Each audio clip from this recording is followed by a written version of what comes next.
정치 톡톡 사이다 한수진입니다. 9월 정기국회가 시작된 가운데 각 상임위에 입법 논의가 진행되고 있습니다. 정치 톡톡 사이다에서는 정기국회에 임하는 상임위의 주요 입법 현안들에 대해서 알아보도록 하겠습니다. 국회 정무위원회는 최근 급격한 금리 인상에 따른 서민 부담 완화를 주요하게 다룰 것으로 보입니다. 국민은행은 올해 상반기 4조 4천억 원의 순이자 이익을 거뒀습니다. 1년 전보다 20% 늘었습니다. 신한은행도 이자 이익이 3조 원대에 달합니다. 올 상반기 5대 시중은행이 벌어들인 이자 이익은 18조 원을 넘겼습니다. 기준금리 인상을 배경으로 은행들이 최대 실적을 거두면서 금융당국은 은행들의 이자 장사에 강도 높은 경고를 내놨습니다. 이자 장사 비판은 정치권으로 번졌습니다. 올해 들어 지난달 말까지 국회에 발의된 은행법 개정안은 모두 15건, 지난해 전체보다 2.5배 많습니다. 여야 의원들이 발의한 은행금리 관련 법안들이 주목받고 있는 가운데 공매도 제도 개선, 산업은행 이전 논란 등에도 관심이 모아지고 있는데요. 국회 정무위 현안에 대해서 지금부터 자세히 이야기 나눠보도록 하겠습니다. 오늘 토론을 함께 해주실 두 분 모셨습니다.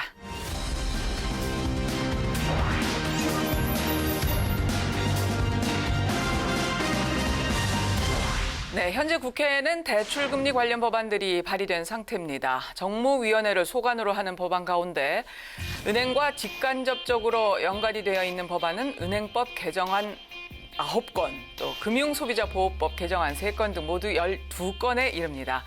그런데 이 가운데 11건이 은행 이자와 밀접한 관련이 있습니다. 자, 전 의원님, 네. 은행법 개정안 주로 어떤 내용들인가요? 그러니까 최근에 저희가 2022년도만 보게 되면 이번 상반기에 5대 시중은행이 있지 않습니까? 이 5대 시중은행들이 금리 장사를 어마어마하게 해가지고 무려 19조 원에 달하는 말하자면 그 영업이익을 냈죠. 상반기에만. 상반기에만. 네. 그리고 이게 지금 한두 해 이어지고 있는 게 아닙니다. 작년에도 수십조 원의 이익을 낼 정도로 지금 은행이 땅 짓고 헤엄치기 식의 어떤 금리 장사를 통해 가지고 막대한 이익을 내고 있고 인센티브 잔치를 벌인다든지 또 배당 잔치를 벌인다든지 막 이런 그 일들을 지금 하고 있습니다. 지금 전반적으로 이제 유동성이 축소가 되는 상황에서 금리가 급속도로 오르고 있지 않습니까? 네. 우리나라 국민들이 이제는 스몰 스텝이다, 빅 스텝이다, 자이언트 스텝이다, 또 울트라 스텝이다. 이전에는 잘 몰랐는데 그렇죠. 이걸 다 알 정도로 금리가 급격하게 오르고 있기 때문에 네. 급격하게 오르는 금리를 속도를 좀 낮추고 네. 그다음에 신용도가 좋아진 차주, 돈을 빌린 분들에게 은행이 먼저 안내를 해가지고 금리를 조금 더 인하할 수 있도록 제도로 좀 뒷받침을 하자라는 측면에서 여야를 막론하고 많은 의원들이 은행법 개정안을 지금 제출을 해놓고 있는 상태입니다. 네, 그러니까요. 의원님 지금 보면 뭐 대출 산정 막심을 좀 바꾸자라든지 보면 법정 최고 금리를 인하하자, 또 금리 인하 요구권을 좀 활성화하자, 이런 다양한 내용들이 지금 거론되고 있는 것 같은데요. 의원님께서 보시기에는 이 가운데서 어느 게 가장 좀 실효성이 있다고 보세요? 법정 최고 이자율을 낮추는 거는 또 시장 상황에 탄력성을 놓치기 때문에 법으로 그 상한선을 낮추는 것이 오히려 그 자금 조달을 어렵게 할 가능성도 있거든요. 네. 그렇기 때문에 그런 반시장적 법률은 그렇게 환영할 바가 못 되는데, 통상적으로 보면 이제 금리가 올라가면요, 대출 이자는 확 올라갔는데 예금 이율은 그대로 있는 경우가 되게 많아요. 예. 그러니까 예금 이율과 대출 이율이 동시에 변동될 수 있게, 그럼 이제 탄력성을 주자는 것 아니겠어요? 여기도 법률에 그런 법률이 많은데, 보면 예금 이자율과 대출 이자율이 함께 움직일 수 있게 선택적인 어떤 탄력성을 주는 것은 굉장히 바람직하다고 봐요. 네, 네. 그러니까 지금 최근에 이제 금융기관들의 수익 구조를 보게 되면 이자 수익이 거의 대부분입니다. 대부분. 이게 금융기관들이 고객들의 돈을 싹 이제 말하자면 수신을 해가지고 좋은 곳에 투자를 하고 이게 운용을 잘해가지고 말하자면 이익을 내면 누가 뭐라 그러겠습니까? 근데 이거는 단순히 고객들의 돈을 받아가지고 대출해주는 그 차이를 가지고서 막대한 이자 수익을 가져가기 때문에 네. 이 금융산업이 너무 탐욕적 이익에만 몰두하는 거 아니냐 이런 이제 비판이 있는 겁니다. 예대금리 차이를 통해 가지고 손쉽게 돈을 번다든지 이런 이제 금융산업이 가지고 있는 그 탐욕적 성격을 네네. 조금 좀 완화시킬 필요가 분명히 있다. 예. 이건 여야 의원들이 막 다 동의를 하기 때문에 예. 이번 정기국회 때 국민들의 어떤 대출 이자의 고통으로부터 조금 좀 해방시켜 드릴 수 있는 그런 이제 성과를 내지 않을까 그런 기대를 가지고 있습니다. 네. 지금 사실 고금리 시대다 보니까 서민들이 여러 가지로 고통이 가중되고 있지 않습니까? 그래서 돌아서면 예. 대출 이자 내는 날이 돌아오고 그러니까요. 또 돌아서면 또 대출 이자 내는 날이에요. 네, 네. 근데 낼 때마다 이게 이 대출 이자가 자꾸 늘어나니까 네, 네. 이게 지금 물가도 오르고 해가지고 난리가 아닌데 이 경제적 고통이 굉장히 심각합니다. 그러다 보니까 지금 더욱더 뜨거운 이슈가 되고 그렇습니다. 있는데요. 사실 은행권에서는 상당히 또 부담스러운 그런 상황이 되고 말았습니다. 지금 보면 뭐 영업 기밀을 공개하라는 말이냐 뭐 이런 반발도 나오고 있고요. 그리고 규제를 강화하는 것보다 지금 무슨 개혁을 이야기해야 될 때가 아니냐 뭐 이런 반발도 있는 걸로 알고 있는데요. 어떻게 보세요? 시중은행들이 이제 자금을 조달하는데 여러 가지 규제가 있을 수가 있습니다. 자금 조달의 규제라든지 이런 부분들은 완화를 해야 되겠지만 금융기관들의 사회적 책임이라는 부분이 분명히 있습니다. 그러나 시장 질서를 해치지 않는 범위 내에서 충분히 대출 금리로부터 고통을 좀 완화시킬 수 있는 방법이 많다고 생각을 합니다. 예를 들면 시장 질서를 해치지 않는 범위 내에서 금리 산정을 합리적으로 할 필요가 있습니다. 금리 산정을. 예를 들면 대출을 받고 난 뒤에 대출받은 차주가 신용 등급이 좋아지는 경우가 있습니다. 이럴 때도 은행이 이전에 그냥 대출 금리로 그냥 쭉 이자를 받아갑니다. 그냥. 근데 이런 부분에 있어서도 은행이 신용 등급이 좋아진 사람에게 금리 인하 안내를 해가지고 말하자면 대출 금리로부터 좀 부담을 완화시킬 수 있는 방법도 있고 합리적인 어떤 대출 금리의 산정이라든지 이런 부분들은 충분히 금융기관도 양보할 수 있는 부분이 아닌가 그렇게 생각합니다. 네, 의원님 어떻게 생각하세요? 그렇죠. 특히 이제 금융기관에서 지금 대출 금리와 예금 금리의 차액, 이른바 예대 마진이 과거에 비해서 엄청나게 높아져 있거든요. 이자 지급은 그렇게 많지 않으면서 기준금리가 올라가니까 대출금리를 확 올려서 벌어진 문제거든요. 네. 금리가 인상되어서 사실 그 산업 현장에 있는 뭐 소상공인부터 시작해서 대기업까지 네. 은행의 자본을 활용해서 첨단에 서 있는 분들에게 비용을 많이 뒤집어 씌우는 거죠. 결국에는 경제 사정이 나빠지다가 보니까 금리가 높아졌는데 이때를 틈타서 더 이익을 높이는 것은 사실 사회 정의에 맞느냐 예. 그렇게 돌이켜 볼 수 있는 것이거든요. 이 정책적으로 인허가를 받아서 운영하는 네. 그런 금융기관인데 많은 국민들이 고통스러워하는 이 상황을 이용해서 더 대출 금리를 올려서 네. 수익을 본다는 것은 사실은 그렇게 만들어서는 안 되죠. 그래서 어떤 형태로든 대출 금리를 좀 함부로 높이지 못하게 하고 예. 그것을 이제 정책적으로 바로잡겠다는 그런 입법이기 때문에 네, 지금은 때문에. 오히려 네. 조금 강하게 규제를 할 필요가 있다고 보죠. 예. 자, 국회에서 이 논의가 어떻게 또 결실을 맺게 될지 계속 지켜보기로 하고요. 이번에는 주식시장 공매도 제도 개선에 관한 정부의 논의도 좀 살펴보도록 하겠습니다. 정무위원회 백혜령 위원장이 개인 투자자 보호를 위해서 공매도 제도 전반을 개선하려는 움직임을 보이고 있고요. 또 민주당 의원들이 발의한 자본시장법 개정안도 정무에 계류 중입니다. 공매도 제도 개선 방향에 대해서 민주당의 입장이 어떤지 전재수 의원님 직접 좀 설명을 해주시겠어요? 사실 제 개인적인 입장에서는 이 공매도 제도를 영구히 그냥 없애버리고 싶은 게 제 개인적인 입장인데. 없앴습니다. 예, 완전히 없애버려. 그러니까 이게 주식시장에 참여하는 시장 참여자들 보면 이게 정보의 비대칭성이라는 것이 굉장합니다. 예를 들면 외국인 투자자라든지 또는 기관 투자자 이 사람들은 자금도 막대한 자금을 가지고서 시장에 참여할 뿐만 아니라 그 막대한 자금을 능가하는 정보력을 가지고 있습니다. 그렇기 때문에 주식시장에 참여하는 개인 투자자들이 외국인 기관과 비교를 했을 때는 이게 공매도 이 제도라는 것이 있어가지고 외국인 기관들은 무차입으로 담보도 제공하지 않고 그냥 주식을 빌려와가지고 주식 하락기에 그냥 시장에 막 던집니다. 주식이 떨어지면 돈을 버는 구조죠. 네. 이 개인들이 당할 수가 있겠습니까? 그렇지 않아도 자금 동원력이라든지 정보에 있어서 극도로 불리한 경쟁을 하고 있는 개인들 입장을 보자면 네.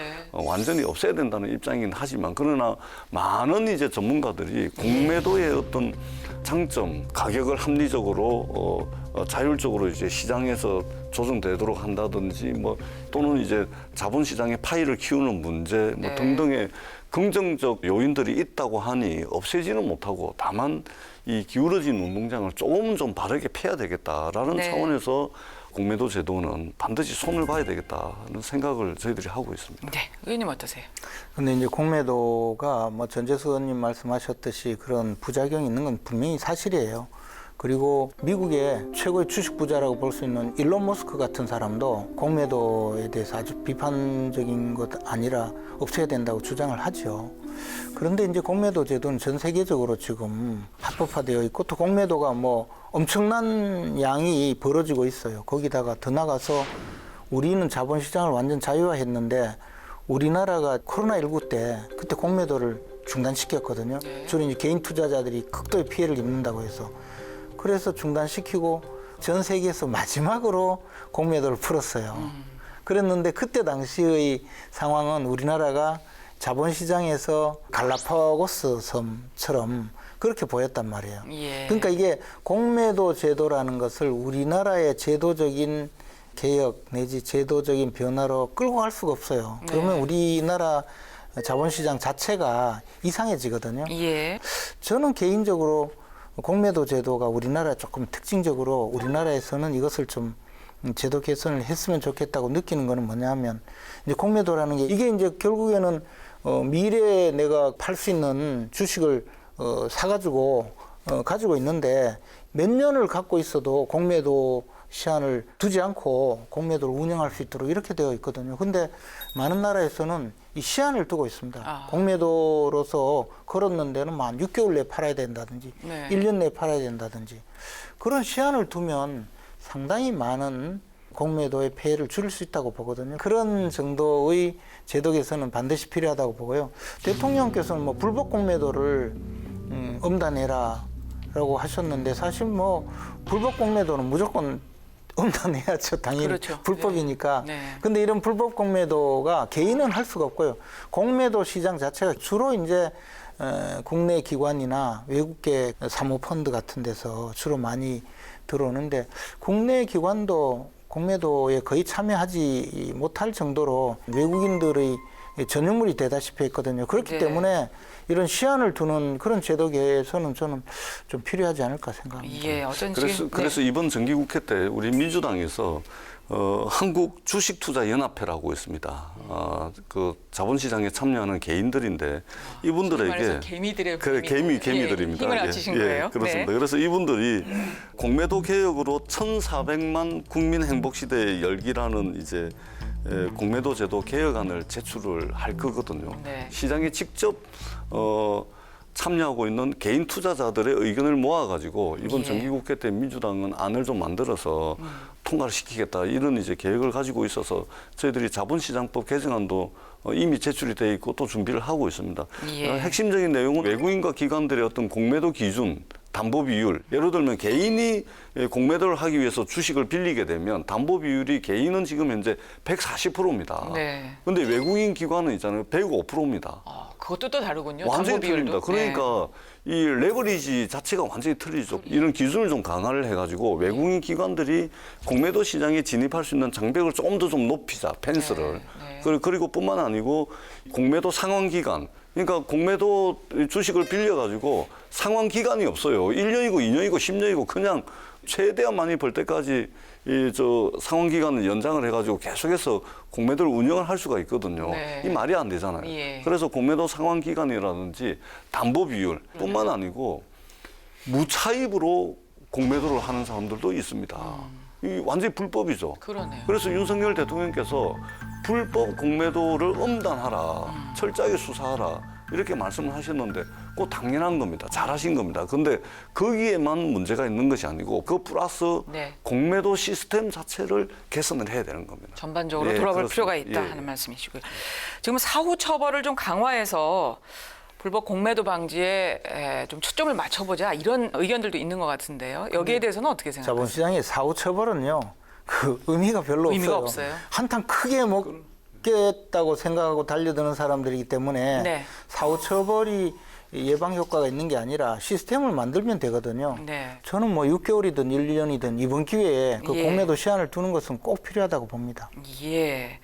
법조계에서는 이게 국회가 관여를 할 수는 있지만 실효성이 있겠느냐 하는 그런 또 의견도 있는 걸로 알고 있는데요. 국회에서 제정된 법을 통해서 충분히 규제가 가능하죠. 가능한가요? 자본시장법 개정을 해서 공매도의 진입 장벽이라든지 공매도 시스템을 손을 볼 수가 있습니다. 그렇게 해서 시장을 좀 정상화시켜야 됩니다. 그렇지 않아도 가지고 있는 정부와 자금력의 차이가 있어서 애초부터 이게 시장 참여자들이 같은 출발선에 서 있지를 못한 상황인데 네. 이 공매도 때문에 완전히 그냥 경쟁이 안 되게끔 돼 있습니다. 그렇기 네. 때문에 경쟁을 정상화시켜야죠. 예. 합리화시켜야죠. 저희가 자본시장법 개정을 해서 공매도 제도를 꼭 개선할 수 있도록 여당과 함께 머리를 맞대도록 하겠습니다. 예. 기울어진 운동장 과연 바로 잡을 수 있을지 또 지켜보도록 하고요. 자, 다음 논의도 좀 이어가 보도록 하겠습니다. 대선 기간 동안 윤석열 대통령이 공약했던 사안이죠. 산업은행의 부산 이전에 대한 논의도 지금 주목되고 있습니다. 지난달 28일인데요. 국회 정무위원회 업무보고에서는 강석훈 KDB 산업은행 회장이 본점의 부산 이전 추진 의사를 밝히기도 했습니다. 자, 지금 노조에서는 또 크게 반발하고 있고요. 이 찬반 쟁점에 대해서 어떻게 생각하시는지요? 산업은행 자체가 소위 클라이언트가 서울 수도권에만 있고 또는 뭐 부산에 가면 수요자들이 굉장히 불편을 느끼고 그런 기관이 아니고 조금 특수한 은행이거든요. 그래서 산업은행을 부산으로 보내겠다고 했을 때는 뭐 지역 균형 발전이라든가 또는 부산 자체가 지금 이 어떤 자본시장의 메카로 만들기 위해서 하는 과정에 아마 이런 안이 나온 것 아닌가 생각이 들고 이 원래부터 산업은행이 부산 가도록 또 많은 논의가 있었거든요. 네. 그래서 지금 한국거래소 부산 이전 문제 또는 뭐 선물거래소는 이미 부산 이전돼 있지 않습니까? 과거에 서울과 그다음에 뭐 행정 중심 복합 도시를 만들고 그다음에 네. 부산을 뭐 제2의 경제 수도로 만들고 하는 지역적인 그 역할 분담 또는 이제 우리가 미국의 워싱턴과 뉴욕, 중국의 베이징과 상하이 뭐 이런 여러 가지 비유를 한다면 부산을 육성하기 위한 정책적인 고려라면 저는 뭐 충분히 가능한 그런 대안이라고 생각합니다. 예, 정책적인 고려라는 측면에서 또 지방 균형 발전에도 필요한 사안이라는 점에서 찬성하는 논리도 있고요. 근데 또 반대하는 논리도 있지 않습니까, 의원님? 저는 제 지역구가 부산이라 꼼짝 못하고 그러네요. 아무리 야당이라도 찬성.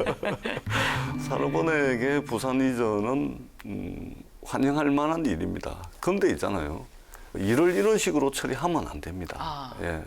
왜 그러냐면 대한민국에는 금융 중심지가 두 군데가 있습니다. 제1 금융 중심지는 서울이고요. 네. 제2 금융 중심지로 지정이 돼 있는 곳이 부산입니다.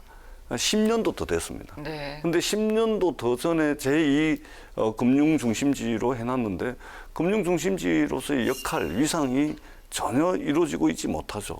그래서 윤석열 대통령께서 선거 기간 중에야 지역에 다니면서 어떤 공약인들 못하겠습니까? 선거 때 부산에 오셔가지고 느닷없이 산업은행을 부산으로 이전하겠다라고 말씀을 하시고 그리고 대통령이 되셨는데 얼마 전에 부산에 오셔가지고 또 그 말씀을 하셨어요. 근데 대통령이 되기 전에는 선언적 의미로 그런 공약을 할 수는 있겠지만 대통령이 되고 나가시고 난 뒤에는 구체적인 로드맵을 제시를 해야 됩니다. 산업은행 하나가 부산에 오면은 부산이 제2금융중심지로서 발전하는데 담보가 됩니까? 확실합니까? 그런 것이 아니잖아요. 그렇기 때문에 제2금융중심지로서 부산을 키우고 위상을 강화시켜내기 위해서 산업은행이 와가지고 어떤 역할을 하고 그리고 플러스 알파 어떻게 해가지고 이 부산을 제2금융중심지로 도약을 시키겠다라는 구체적인 로드맵이 있어야죠. 그리고 뿐만 아니고 산업은행 장한데 그거 빨리 이전해라. 이렇게만 단순하게 지시하는 것이 아니고 네. 대통령이 나름 말하자면 절차와 과정에 대한 생각이 있을 거 아닙니까? 예. 이런 부분들도 구체적으로 말씀을 주셔야죠. 예를 들면 본사 직원이 지금 한 1,700명 되는데 그중에 500명을 먼저 인사발령을 내가지고 부산으로 인사발령을 내버린다. 지금 이건 단계적으로 진행했다는 건데. 망가뜨리는 네. 겁니다. 큰 그림을 가지고서 단계적으로 쭉쭉쭉 해나가면서 이런 것들을 종합적으로 해야 되는데 단순히 산업은행 부산 이전 이래버리니까 누구로부터도 동의를 받을 수가 없는 것이고 부산 입장에서도 저게 제대로 될까? 아, 그러면 산업은행 하나만 오면 부산이 제2금융중심지가 될까? 이런 고민을 가지고 있는 것이거든요. 네. 그렇기 때문에 대통령과 집권 여당에서 조금 더 구체적이고 그리고 자세한 구상을 가지고서 이 문제를 좀 추진을 했으면 좋겠다. 예. 그러나 대전제는 부산으로 오는 것은 환영할 만한 일이고 부산이 이 일을 계기로 제2금융중심지로서 확고하게 성장하고 그 위상을 가져갈 수 있었으면 좋겠다. 네. 라는 바람을 부산 출신 국회의원으로서 가지고 있습니다. 네. 그런데요, 지금 역할상 이 산업은행을 부산으로 지방으로 이렇게 이전하는 것은 옳지 않다. 국익을 해칠 우려가 있다 하는 그런 반론도 있는 것으로 알고 있습니다. 여기에 대해서는 어떻게 생각하세요? 그거는 저한테 묻지 마시고 네. 김재원 최고위원께 물어봐 주십시오. 대답하시기가 곤란하신가요? 아니요. 근데 어떻습니까? 그게 아니고 그 제2금융도시로 지정한 지 10년이 넘었는데 문재인 정권은 5년 동안에 한 게 하나도 없잖아요. 전혀 진척이 안 됐었나요? 아니요, 뭐 아무것도 안 했죠. 뭐 산업은행 지점 하나 안 옮겼잖아요. 그러니까 지금 이제 정권이 출범하고 넉 달 만에 산업은행을 옮겨서 제2금융도시에 걸맞게 진용을 갖추려고 하는데 네. 준비가 좀 덜 됐다 이런 지적은 분명히 따갑게 받아야 되지만 네네. 그 외에 여러 가지 문제를 생각하면 상당히 이제 부산을 위해서는 이런 방향의 새로운 모색이 필요하다고 봅니다. 그리고 네. 세부적으로 조금 약간의 문제가 있는 것은 앞으로 많이 보완해 나가야 되죠. 네네. 그러니까 국책은행, 그러니까 산업은행 본점은 서울에 둬야 된다. 이렇게 아예 법으로 규정이 돼 있는 거잖아요. 그건 이제 법 개정을 해야 돼요. 그렇죠. 그런데 법 개정 전망에 대해서는 어떻게 생각하세요? 그건 안 할 수 없을 거예요. 아마 해야 될 텐데 제 경험으로 조금 부끄러운 일이 있는데요. 우리가 대선을 앞두고 국민연금이 이제 과거에 그 전주로 이전을 하게 되었는데 사실 국민연금의 기능이 네. 이 국민연금을 거두고 또 국민연금을 지급하는데 대부분의 기능이 있잖아요. 그런데 사실은 국민연금이 운영하는 막대한 기금은 그 기금운용본부라는 그런 별도 조직으로 운영을 하거든요. 이것은 네. 이제 말하자면 펀드 매니저들이죠.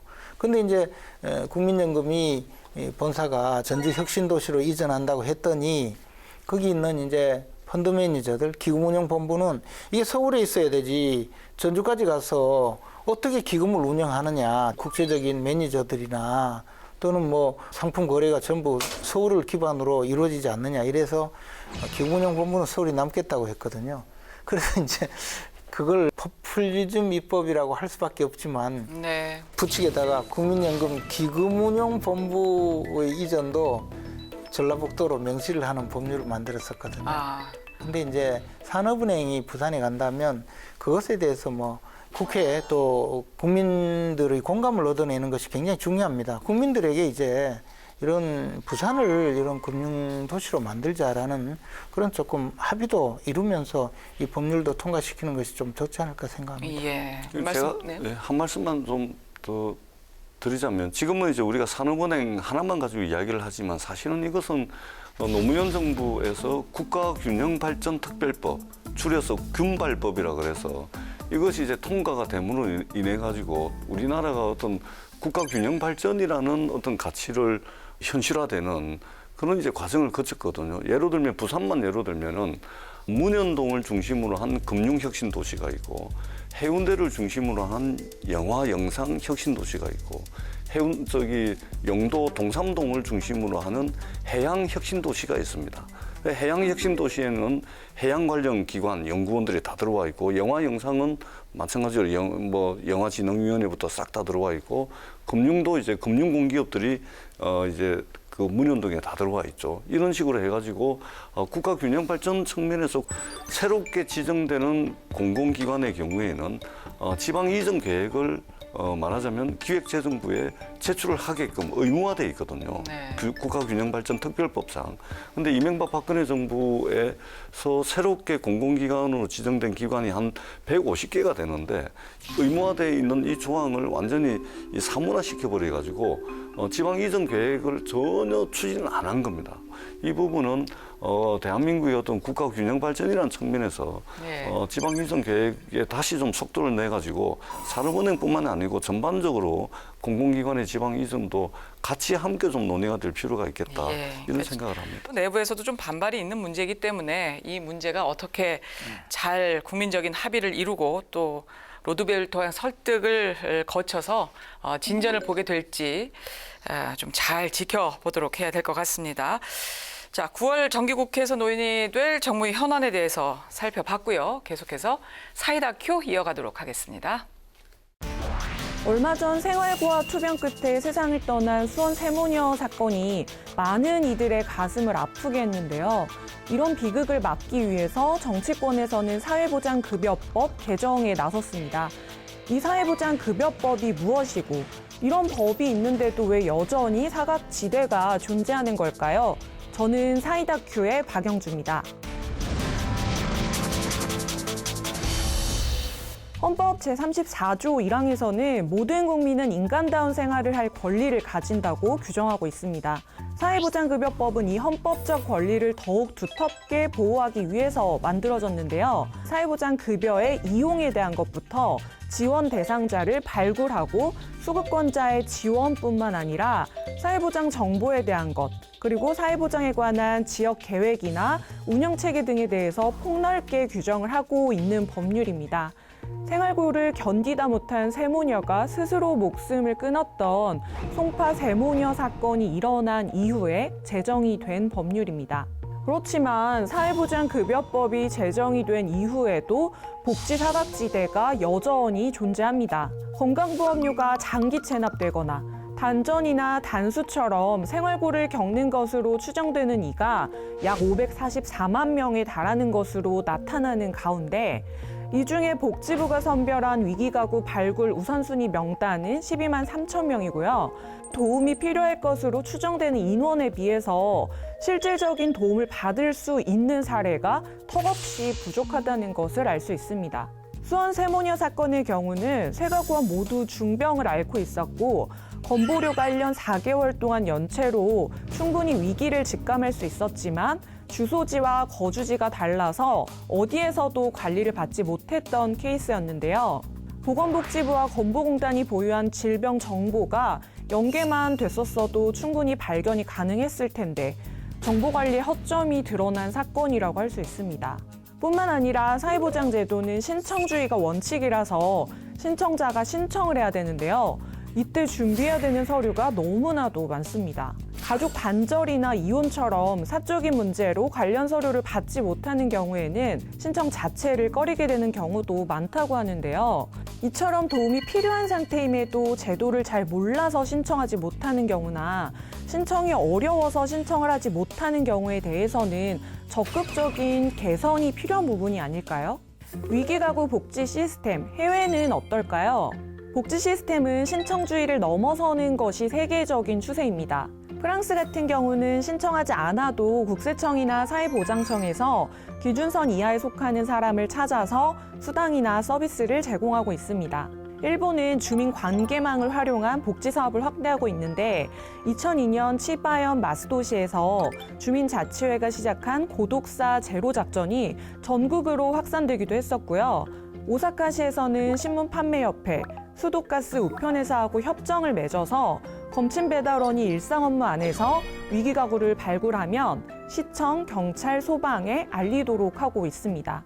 최근 정치권에서는 수원 세모녀 사건의 재발을 막기 위해서 위기가구 발굴을 강화하겠다고 하는데요. 사회보장급여법 제5조를 개정해서 실거주지와 주소지가 다른 경우에 중앙행정기관이 요청하지 않더라도 현 거주지의 시군구에서 사회보장급여를 신청해서 일정 기간 급여를 수급할 수 있도록 하자는 것입니다.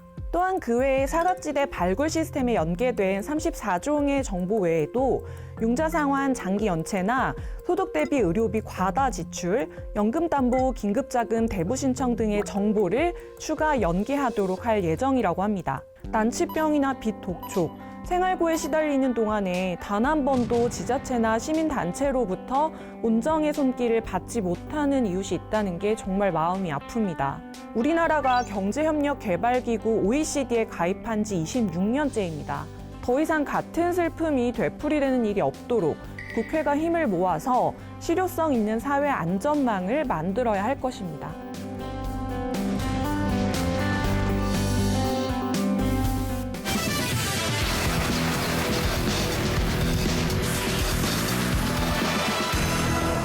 네, 정부가 발표한 내년도 예산안에 청년 지원 예산이 올해 23조 4천억 원에서 24조 1천억 원으로 늘었습니다. 대통령 공약이었던 청년용 적금도 내놓습니다. 34살 이하 청년이 월 최고 70만 원까지 부으면 6%를 추가로 얹어서 5년 안에 5천만 원을 모으게 하겠다는 겁니다. 연소득이 6천만 원 이하이고 2인 가구 기준 월소득 586만 원 이하인 경우에 가입할 수 있습니다. 역세권 등의 청년주택 5만 4천 호를 지어 시세의 70%로 분양하기로 하고 분양융자 자금으로 1조 4천억 원을 편성했습니다. 청년 도약 계좌와 역세권 청년주택 등의 정책 예산이 담긴 가운데 국회에서도 청년층을 위한 입법 활동이 진행되면서 2030 세대의 호응을 얻을 수 있을지 주목되고 있는데요. 이 문제도 좀 계속해서 말씀 나눠보도록 하겠습니다. 자, 의원님.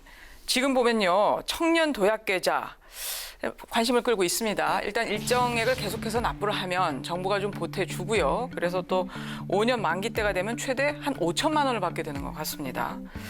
예, 윤석열 대통령의 핵심 공약이기도 한데요. 실효성에 대해서는 어떻게 보세요? 정부가 사실 이런 청년층에게 열심히 일해서 저축을 하면 일정한 수준의 지원을 하고 그렇게 해서 재테크 내지 자산 축적의 사다리를 마련해 주는 것은 어느 사회든 어느 시대든 있어 왔는데 그 방향에 대해서 요즘 이제 취직도 안 되는 데다가 부동산 가격이 폭등하니까 소위 이생망이라고 이생은 망했다고 막 그런 식으로 이야기하는 젊은 세대가 늘어나니까 어떻게든 이것을 좀 도와줘야 되는데 현실적으로 할 수 있는 방안에 대해서 지금 검토한 어떤 최소한의 정책이 아닐까 생각합니다. 그래서 일정액을 자기가 일을 해서 저축을 하면 그에 대해서 지원을 해서 단계를 만들어주는 것 그런 지금 제도로 삼아 시행을 하려고 지금 내놓은 것 같은데요. 네네네. 그러나 이게 어느 정도 성공할지는 앞으로 운영에서 상당한 문제가 일어날 겁니다. 왜냐하면 이제 자산 형성을 위해서 저축만 하면 돈을 보태준다는 것도 사실 실제로 이 청년들이 일을 해서 이 돈을 모은 것인지 부모한테 돈을 좀 받아서 모은 것인지 딴 데서 빌려서 넣은 것인지 이런 것도 검증하기 쉽지도 않고요. 네. 어쨌든 그렇지만 최소한의 정책이 아닐까 네, 저는 그렇게 생각합니다. 운영 과정에서 쉽지는 않겠지만 또 이런 정책이 필요하다 하는 말씀이신 것 같고요. 지금 민주당에서도 잇따라 청년 지원 법안을 발의하고 있지 않습니까? 정부와는 좀 어떤 차이점이 있나요? 일단은 전체 예산 규모로 보자면 23조 4천억에서 24조 1천억, 한 7천억 정도 는 거 아닙니까? 올해 전체 정부 예산이 일반 회계 기준으로 하자면 한 5.2% 늘었는데 전체 예산의 증가율에 비하면은 청년 예산 같은 경우는 사실상 평균치에 미치지 못할 정도로 이제 정액이 된 것으로 그렇게 지금 보여지고 지금 사실은 이제 청년들의 어떤 자산 형성의 문제는 윤석열 대통령께서 대통령 선거 때 공약 사항이었습니다. 근데 이 공약이 10년 만기로 해가지고 1억을 모을 수 있는 이제 청년 도약 계좌 공약이 있었는데 사실상 이 공약은 이제 폐기를 한 것이죠. 저는 좋습니다. 이게 정책의 실현 가능성이라는 측면에서 대통령 임기가 5년인데 10년 만기하는 것도 좀 공약의 실현 가능성이라는 측면에서 볼 때는 저는 좋다고 봅니다. 그리고 우리 사회에 말하자면 불평등의 핵심이라고 한다면 결국은 자산 격차거든요. 자산 격차인데 청년들의 경우에는 자산 형성 자체가 안 되는 겁니다. 그렇기 때문에 이게 청년들의 자산 형성 시작은 우리 공동체가 좀 도약을 할 수 있는 발판을 좀 깔아주는 것이 저는 필요하다고 생각을 합니다. 그리고 네. 민주당에서도 지금 이것과 관련된 이제 법안도 이제 제출을 해놓고 있고 오히려 더 적극적인 청년 지원 그 정책을 펼 수 있도록 법안도 지금 많이 좀 발의를 해놓고 있습니다. 네. 그런데요, 이 현금성 지원회 같은 경우는 항상 나오는 비판이 포퓰리즘이다 이런 비판 아니겠습니까? 의원님 어떻게 보세요? 그래 이게 이제 그 청년들에게 현금을 지원하는 게 굉장히 많았어요. 박원순 시장 때는 뭐 청년 그 쿠폰 같은 걸 줘서 사실은 그게 뭐 나중에 찾아보니까 술집에서 다 썼다 뭐 이런 비판도 받았고, 이재명 당시 성남시장 뭐 경기지사 때 보면 현금으로 청년들에게 뭐 지원을 해서 그것이 과연 뭐 100만 원, 연간 100만 원 줘서 무슨 의미가 있었느냐 이런 비판을 많이 받았거든요. 그런 것이 소위 포퓰리즘이죠. 돈을 나눠주고 사용하고 끝나게 만드는 것, 이런 것이 문제거든요. 근데 지금 이제 자산 형성에 도움을 준다는 것은 이것이 이제 청년들에게 일자리를 구하게 만들고 일자리에서 일을 해서 저축을 하고 그것을 도와주는 것이기 때문에 또 만기 5년이라고 하면 그렇게 멀지가 않거든요. 네. 사실 저는 처음에 10년 내 1억이라고 할 때 아니 그게 무슨 이 구체성이 있을까라는 생각도 했었는데 5년에 5천만 원이 훨씬 낫다고 봅니다. 기간을 단축한 것이 훨씬 좋다. 그렇죠. 네. 그리고 그 5년 후에 가면 이 정책이 그대로 유지된다면 10년 하면 1억이 아니라 그보다 훨씬 높아지거든요. 네. 이런 방식이. 그리고 사실은 이제 전체 사회에 대해서도 근로소득 그 장려금을 주고 있거든요. 일정 소득 이하에는 EICT라 해가지고. 네. 그런 여러 가지 방식의 그 소득 보전 정책을 본다면 이것이 단순히 현금 지원 정책도 아니고 또 그것으로 뭐 포퓰리즘으로 무조건 치부할 건 아니라고 봅니다. 그러나 여기에도 분명히 이렇게 진행했을 때 또 세부적으로 많은 문제가 생길 거기 때문에 네. 그것을 수시로 보완해 가지 않으면 결국은 정책이 실패할 수도 있다라는 그런 생각을 갖고 접근을 해야 된다고 봅니다. 예. 그러니까 일각에서 그러니까 윤석열 정부에서 얼마 전에 이제 그 추경호 경제부총리께서 이제 청년 도약 준비금, 그러니까 구직 단념한 청년이 일자리를 가지게 되면 일시금으로 해가지고 300만 원씩 주는 최대 거거든요. 300만 원. 예, 최대 300만 네. 원. 그러니까 이런 정책들에 대해서 일부 뭐 비판적인 의견이 있는 것으로 알고 있습니다. 그러나 저는 뭐든지 해야 될 상황이다. 적어도 청년과 관련해서는 이전에 그 세대들이 네. 느끼고 있는 뭐 일자리 문제라든지 뭐 취업의 문제라든지 이런 거하고 지금 청년들이 느끼고 있는 거는 완전히 틀립니다. 그렇기 때문에 정부 입장에서는 뭐든 좀 해야 된다. 다만 이제 그 정책 효과를 제대로 좀 분석을 해서 네. 가장 필요한 곳에 가장 많은 효과를 낼 수 있는 그것이 과연 무엇인지를 정부가 조금 더 세심하게 관심을 가질 필요가 있겠다. 설사 그것이 일부에서 포퓰리즘 아니냐. 예. 그렇게 현금으로 그냥 쏟아부어가지고 과연 근로 의욕, 청년들의 노동에 대한 의욕을 고소시킬 수 있냐. 이게 지속 가능하냐. 이런 비판들이 있음에도 불구하고 예. 저는 당분간은 좀 해야 된다라는 입장이고요. 네. 그리고 사실은 현금성 지원이 정책 효과가 제일 큽니다. 그다음에 임팩트도 있습니다. 다만 우려하는 것이 이제 모랄 해저드인데 이 모랄 해저드를 최소화시켜내면서 우리가 좀 가장 효과 있는 정책이기 때문에 그런 부분도 좀 저희들이 좀 간과하지 않고 네. 좀 했으면 좋겠다는 생각이 듭니다. 이게 이제 시작이 되면요.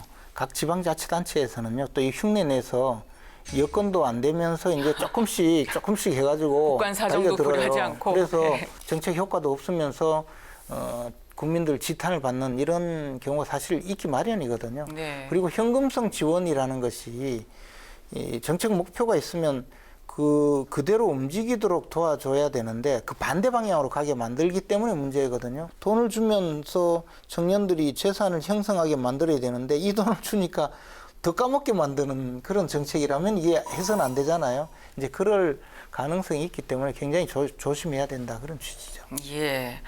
그러니까요. 이런 지원 대책이 나오면 항상 나오는 이야기가 그러니까 단순히 현금성 지원을 할 게 아니라 어쨌든 지속 가능한 방안을 어떤 그런 맞춤형 대책을 만들어야 되지 않나 하는 지적도 계속 나오는 것 같습니다. 뭐 창업을 위해서 공간을 좀 제공하는 방안이라든지 아니면 취업 교육에 좀 적극적으로 근데 예산을 쓴다든지 말이죠. 이런 말씀 드리면 좀 그렇지만요. 예.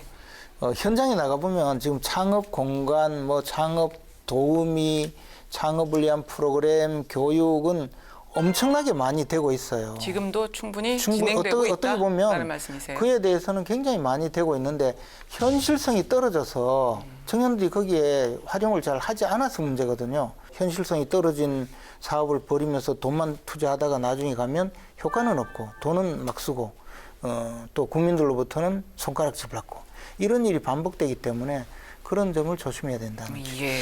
어떻든 이번 정기국회에서 우리 민주당이 준비한 법안들이 여러 건이 있습니다. 특히 이번에 저희가 이제 준비한 것 중에 이제 청년 지원 패키지 3법이라고 있거든요. 그러니까 지금 현재 이제 그 미취업자들 중에서 청년 의무 고용 비율이 한 3% 되는데 이것을 한 6% 정도로 늘리는 청년 고용 촉진 특별법 개정안도 있고 또 이제 청년 기본법을 저희들이 개정을 해가지고 이제 저소득층 청년들에게 청년 수당을 조금 더 이제 확대 지원하는 네. 이런 내용 등등이 있습니다. 이런 것들을 통해 가지고 어떻든 지금 뭐든 하지 않으면 이 청년들이 미래를 완전히 절망적으로 바라보고 현실을 포기를 하는 이런 사례들이 많이 있기 때문에 네. 저희들이 여당하고 잘 협의를 해가지고 이 청년들에게 손톱만큼이라도 힘이 될 수 있는 그런 이제 성과를 이번 정기국회에 꼭 내도록 하겠습니다. 예. 그런데요. 이런 논의가 진행되면 항상 또 이런 지적도 있어요. 그러니까 일각에서는 세대 간 균형 이야기를 하는 겁니다. 이렇게 청년 대책에 뭐 이렇게 예산을 몰아주다 보면 중장년이나 노년층에 대한 대책은 좀 소홀해지는 거 아닌가 하는 그런 걱정도 제기가 되는데 어떻게 보세요?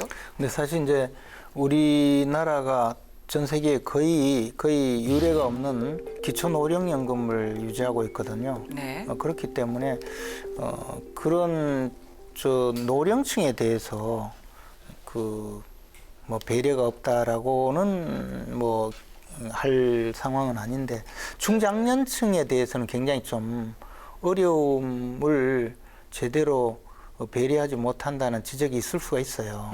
그렇지만 이제 우리가 청년 대책에 대해서 이렇게 발벗고 나서는 이유가 예. 이게 이제 우리 그 세대 구조의 특징이거든요. 지금 그 중장년층의 경우에는 베이비붐 세대로서 사회가 경제적으로 엄청나게 팽창하던 시절이고 산업화를 겪는 시대였기 때문에 그 세대가 얻은 혜택도 굉장히 많아요. 네. 뭐 단군 일에 제일 스펙을 갖추고 제일 기회가 없는 세대가 지금 청년 세대이고 뭐 단군 일에 최고의 그 시대적인 그 어떤 혜택을 받은 세대가 우리 세대 어떻게 보면 중장년층 세대이거든요. 그런데 지금 고용 구조를 보면 산업이 뭐 정체되거나 축소되고 또는 이제 산업은 계속적으로 발전하지만 고용 구조 면에서는 고용이 점점 줄기 때문에요. 지금 청년 세대는 자기 아버지 세대, 삼촌 세대가 자리를 비켜주지 않으면 고용이 안 되는 그런 세대가 돼버렸어요. 이런 청년 세대를 위해서 어떻게 사회적으로 배려를 할까? 또는 최소한 이 청년 세대는 결국 우리 자식 세대들이거든요. 그렇기 때문에 이런 대책이 나오는 것이고 사실 이것으로 해결이 된다고 보지 않아요. 그러나 이제 뭔가를 해야 된다.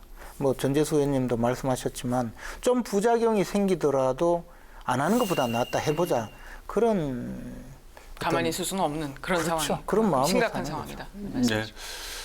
근데 아마 이렇게 중장년 고령층에서 뭐든지 해야 되는 상황에 처해 있는 청년들을 지원하겠다라는 것에 대해서 그렇게 반발을 하고 그리고 이 반발이 세대 간 어떤 뭐 갈등으로 그렇게 되는 것 같지는 않습니다. 비화될 일은 없다? 네. 오히려 응원의 박수를 보내시는 분들도 많고요. 또 그 우리 사회가 전반적으로 보게 되면 중장년 고령층을 위한 여러 가지 이제 이 사회복지 시스템들이 또 촘촘하게 잘 갖춰져 있고 또 부족한 부분들은 계속해서 갖춰가고 있습니다. 기초 노령연금부터 시작을 해가지고 네. 평생교육 체제를 더 강화해가지고 또 새로운 일자리를 가질 수 있도록 이런 프로그램도 많이 있고요. 예. 이런 부분들은 조금 더 보완하고 조금 더 사각지대가 없는지를 좀 더 챙겨가지고 예. 이것이 뭐 세대 간 갈등으로 부상한다든지 이런 일들은 막을 수 있도록 또 국회가 입법적인 노력을 하도록 하겠습니다. 예, 예. 그래서 두 분께 모두 질문을 드리겠는데요. 앞으로 윤석열 정부의 청년 지원 정책 어떤 방향으로 나아가야 될지 좀 말씀해 주십시오. 앞에서 많은 말씀이 있었지만 현금 지원 자체가 과연 정책 효과를 높일 수 있느냐. 그러니까 이제 스스로 저축을 하거나 스스로 자산 형성에 나서는 청년들에게 그만큼 더 지원해주고 또 구직 활동을 하는 청년들에게는 구직 활동에 필요한 어떤 자금을 좀 지원해주고 네. 또는 뭐 창업을 하려는 청년들에게는 창업에 도움되는 정책 방향을 마련해주고 하는 그런 방향으로 청년 정책이 가는 것이 맞다고 봅니다. 지금 그리고 청년들의 정책이 사실은 이제 우리 세대가 이제 생각하는 청년 정책이었거든요. 기성세대에서 우리가 옛날에 생각하면 이런 게 필요했어. 그 시대와 우리는 시대적 배경이 다를 뿐만 아니라 요즘 청년들의 사고방식을 보면 거의 민족이 다른 것 같아요. 같은 민족이 아니에요. 네. 이민족이거든요. 그런데도 기성세대가 생각해서 옛날에 뭐 군대 가기 전에 생각해보면 이런 게 필요했지 하고 턱턱 만들어내는 정책은 옳은 정책이 아니거든요. 윤석열 정부가 최근에 보면 뭐 청년 보좌역들을 각 부처에 뭐 몇 명 공개 채용도 하고 하는 것도 이제 청년들이 실제 그런 청년 정책에 어떤 의견이 있는지를 들어보기 위한 것이거든요. 네. 저는 좀 그렇게 현실성 있는 정책으로 가는 것이 맞다고 봅니다. 예. 그 이번 정기국회에서 윤석열 정부에서 이제 청년과 관련해 가지고 그 청년 도약 계좌 그리고 청년 도약 준비금 이 정책을 이번 정기국회에 준비를 하고 있는데요. 민주당은 여기에다가 플러스 알파 하겠습니다. 그래서 청년 지원 패키지 3법이라 그래서 청년 고용 촉진 특별법 개정안 또 청년 기본법 개정안 뿐만 아니라 청년 기본 자산법을 통해 가지고 우리 청년들에게 실질적으로 좀 도움이 될 수 있는 그런 성과를 이번 정기국회에서 꼭 만들어내겠다라는 다짐의 말씀을 드리도록 하겠습니다. 네. 무엇보다 두 분도 다 강조해 주셨지만 청년들의 이야기에 귀를 기울여서 또 이런 정책들이 분명히 또 효과를 낼 수 있도록 그렇게 잘 준비가 될 수 있으면 좋겠습니다. 자, 이번 시간에는요, 9월 정기국회 정무의 주요 현안, 또 청년 지원 예산안, 입법 활동에 대해서 이야기 나눠봤습니다. 정치 톡톡 사이다 저희가 준비한 내용 여기까지입니다. 시청해주신 여러분 고맙습니다.